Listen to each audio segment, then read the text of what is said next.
নমস্কার বন্ধুরা, গোপালের ভজনা চ্যানেলে আপনাদের স্বাগত জানাই। এখন আজকে আমি আপনাদের সঙ্গে শেয়ার করব খুব স্পেশাল একটা রেসিপি, নিরামিষ বিরিয়ানি, কোনো পেঁয়াজ রসুন ছাড়া, মাংস ছাড়া বিরিয়ানি। দেখুন, তার জন্য আমাদের যা যা প্রয়োজন হচ্ছে, এখানে আমি সয়াবিন সেদ্ধ করে নিয়েছি, পনির টুকরো করে কেটে নিয়েছি, এখানে টমেটো কুচো, আর আগে থেকে বাসমতি চালটা আমি 1 ঘন্টা আগে ভিজিয়ে রেখেছিলাম। এখানে আলু একটু লবণ আর হলুদ দিয়ে আমি আগে থেকে প্রায় 70% সেদ্ধ করে রেখেছি।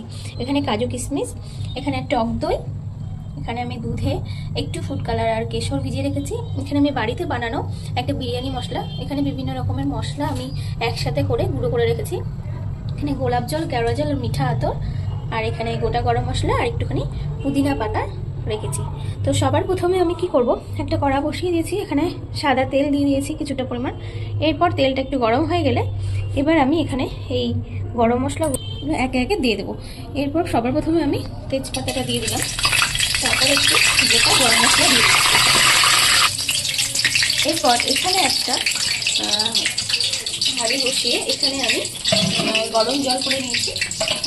একে একে এখানে একটুখানি আমি দারচিনি, গরম মশলা এগুলো সব দিয়ে দেবো, ছোটো এলাচ, গোলমরিচ, লং, এগুলো দেওয়ার পরে জলটা একটু ফুটতে দেবো।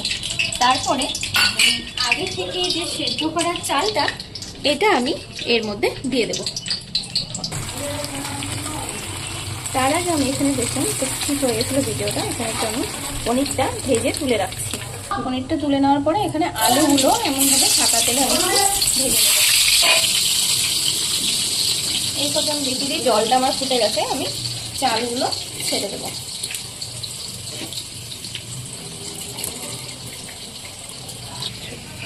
ছাড়া হয়ে গেছে, এবার আমি ঢাকা দিয়ে ঢেকে দেবো। দেখুন, এদিকে আলুটা যে বসিয়েছিলাম সেটাও বেশ লাল লাল হয়ে গেছে। এবার আমি আলুটাকে তুলে নেব। এটা মোটামুটি প্রায় 60% সেদ্ধ হয়ে গেছে আলুটা। আলুটাকে তুলে নেব। এরপর যে সেদ্ধ করে রাখা সয়াবিনটা ছিল সেটা আমি এটার মধ্যে দিয়ে দেবো। এটা করে বেশ লাল লাল করে ভেজে আমি তুলে রাখবো।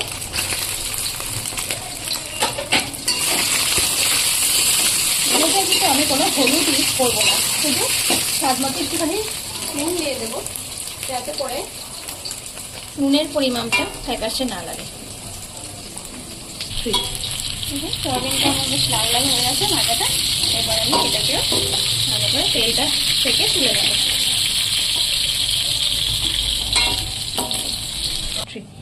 এবারে এই যে কড়াইয়ে আমি যে গোটা গরম মশলাগুলো দিয়ে রেখেছিলাম, এর মধ্যে এখানে আমি যে মশলাটা পেস্ট করে রেখেছিলাম, এখানে আদা, জিরা, ধনে গুঁড়ো, তারপরে লঙ্কা, এগুলো সব পেস্ট করে রেখেছিলাম। এটা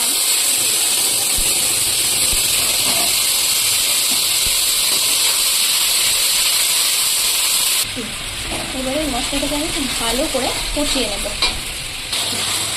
আমাদের এটা বেশ কিছুটা কষা হয়ে গেছে। এবার আমি এখানে লাল লঙ্কা গুঁড়ো আর কাশ্মীরি লঙ্কা গুঁড়ো দিয়ে দেবো। ভালো করে কষব। মশলাটা কি সুন্দরভাবে কষে গেছে। এখানে আমি নুন আর চিনি দিতে ভুলে গেছিলাম, এখানে স্বাদ মতো নুন অ্যাড করে দিলাম। এবার আগে থেকে কেটে রাখা ছিল টমেটোটা, সেটা আমি দিয়ে দিলাম। এটার সঙ্গে কষে নেব। এরপর আমি এখানে কাজু কিশমিশগুলো ধুয়ে রেখেছিলাম ভালো করে, এগুলো দিয়ে দিলাম। এটা একটু এর সঙ্গে ভাজা ভাজা হয়ে যাবে, টেস্টটা ভালো আসে। তারপর এখানে কিছুটা আমি টক দই রেখেছিলাম, ভালো করে এটাকে ফেটিয়ে রেখেছিলাম, এটা আমি দিয়ে দেবো। এটাকে একটু কষিয়ে নেব। এরপর আমি এখানে যে আগে থেকে ভাজা মশলাটা করেছিলাম, জাস্ট একটুখানি ফ্লেভারের জন্য আমি এখানে ভাজা মশলাটা ছড়িয়ে দিলাম। মশলাটা আমাদের রেডি।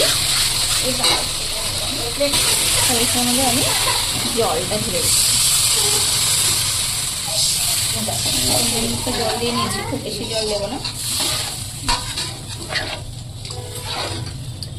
এবারে এই জলের মধ্যে যে ভাজা আলুটা, এটাকে আমি দিয়ে দেবো। এতে করে কী হবে, যেটা যে 60% সেদ্ধ হওয়া ছিল, এটা পুরোটা সেদ্ধ হয়ে যাবে। এবার এটাকে ঢাকা দিয়ে দেবো। দেখুন কি সুন্দর তেল চলে গেছে গ্রেভিটা দেখে। আলুটাও আমাদের একদম সেদ্ধ হয়ে গেছে। আমি এটা দেখলাম বিশেষ করে, আর ওটা পুরো সেদ্ধ হয়ে গেছে। এবার এর মধ্যে আমি এই সয়াবিন আর পনিরটা যে ভেজে রেখেছিলাম আগের থেকে সেটাকে দিয়ে দিলাম। এটা একটু কষিয়ে নেব।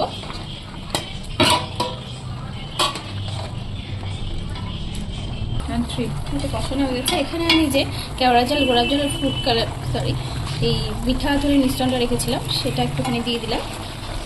আর এখানে যে দুধ আর কেশরের মিশ্রণটা সেটা সামান্য পরিমাণে দিলাম। আর এখানে আমি পুদিনা পাতা কিছুটা ফ্লেভারের জন্য সেটাও দিয়ে দিলাম।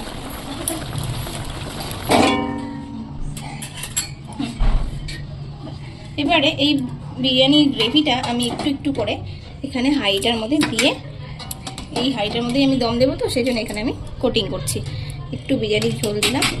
এবারে এখানে রাইসগুলো দিয়ে একটু কোটিং করব। ভাতটা আমি দিয়েছি, আদাটা ভাত দিয়ে দিয়েছি। এবারে আরেকটু কিছুটা গ্রেভি দিয়ে আমি এটার সাথে লেয়ার করে নেব, ঠিক এইভাবে। আরও কিছুটা পরিমাণ রাইস আমি দিয়ে দিয়েছি। আবারও আমি কিছুটা পরিমাণ গ্রেভি, মানে আমি 3টে লেয়ার করে দিচ্ছি। এতে করে কি হয়, সবগুলো ভাতে গ্রেভিগুলো ঠিকঠাক করে যায়। আর একটু গ্রেভি আমি দিয়ে দিচ্ছি। এবারে আমি লাস্ট কোটিংটা করে দিচ্ছি। দেখুন আমাদের কোটিংটা হয়ে গেছে। এবারে এর মধ্যে আমি এই কেওড়া গোলাপ জলটা দিয়ে দিলাম, কতটুকু দরকার। এখানে আর একটু বিরিয়ানি মশলাটা আমি এখানে দিয়ে দিলাম উপর দিয়ে। আর এখানে যে দুধ আর কেশরের মিশ্রণটা ছিল সেটাও দিয়ে দিলাম। এবারে আমি এই যে ঘি, লাস্ট ইনগ্রিডিয়েন্ট ঘিটা আমি একটু বেশি করে উপর দিয়ে ঘি দিয়ে দিলাম। এটাও আমার কিন্তু হাতে বানানো, ঘরে বানানো ঘি, এটা আমি দিয়ে দিলাম। এবারে আমি একটা ঢাকনা দিয়ে, ঢাকনার মুখে এরকম একটা কাপড়, যে কোনো কাপড়ে দিতে পারেন, সুতি কাপড়, পরিষ্কার কাপড় দিয়ে আমি এই ঢাকনাটাকে ঢেকে দিলাম সুন্দর করে, যাতে করে এটার ভাবটা না বেরিয়ে যায়। এরপর আমি এটাকে হালকা স্টিমে দমে বসাবো, একদম লো ফ্লেমে দমে দিয়ে দিলাম। এটা হতে থাক, প্রায় 10 থেকে 15 মিনিট আমার এটা দম করতে হবে। তো বন্ধুরা দেখুন আমাদের বিরিয়ানি রেডি। আমি গ্যাসটাকে বন্ধ করে দিয়েছি। এবার আমি ঢাকনাটা খুলবো। দেখুন কত সুন্দর কালারটা চলে এসছে, সুন্দর একটা গন্ধও বেরিয়েছে, যেটা আপনাদেরকে বোঝাতে পারছি না। তো এবার আমি এটাকে একটু প্লেটিং করে আপনাদের দেখাবো।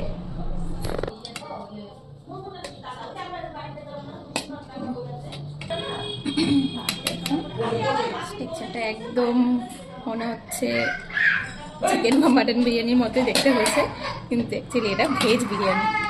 এটাকে সয়াবিন, পনির আর আলু দিয়ে বানানো হয়েছে। তো দেখুন বন্ধুরা আমাদের ভেজ বিরিয়ানি রেডি। কত সুন্দর দেখতে হয়েছে, জানি না খেতে কেমন হয়েছে, টেস্ট করে দেখতে হবে। তো কেমন লাগলো আপনার ভিডিওটা অবশ্যই দেখবেন প্রথম থেকে শেষ পর্যন্ত, বাড়িতে ট্রাই করেও দেখবেন কেমন হয়, তারপরে খেয়ে আমাদেরকে জানাবেন কেমন হলো কমেন্টে। আর যদি ভালো লেগে থাকে বন্ধুরা আমার ভিডিওটা অবশ্যই শেয়ার করবেন এবং আমার চ্যানেলটিকে সাবস্ক্রাইব করে দেবেন, আর একটা লাইক অবশ্যই দিয়ে দেবেন। তো আজকের মতন বাই বাই বন্ধুরা, এখানেই শেষ করছি।